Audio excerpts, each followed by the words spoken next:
I've been waiting for this day for a while. My brown turkey figs are finally starting to ripen. Now this tree here has lots of fruit. It's absolutely loaded. More than enough for me and more than enough for the birds, because I see I was out of town for a week and none of these were quite ripe. But I can see the birds got the first fruit. That's okay. I don't have a problem with that because I have so many figs on this tree. And when I say have so many figs, I'm sure you've probably seen this tree before if you've watched my videos. That's my fig tree. It's huge. Yeah, so it's loaded and I'm going to enjoy eating these figs.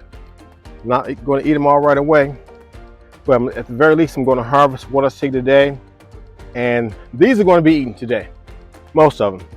The rest of them, well, I have a plan. Let's go and taste one of these guys and see how good it is. Yeah, gotta eat some food.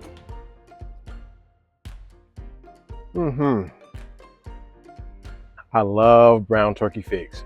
These things are fantastic. If you can get your tree, get your tree. There are so many different varieties of figs. This tree here behind me, 20 years old, giant size. By giant size, I mean it's 20 feet long,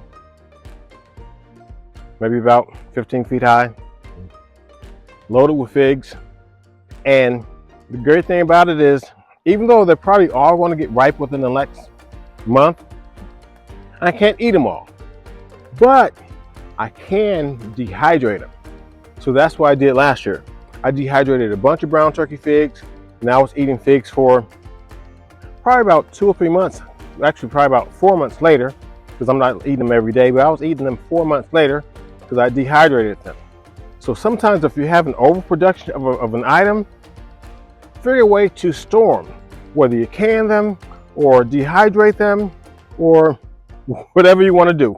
Figure out a way to preserve your food, because these guys here, these guys are going in my stomach one way or another.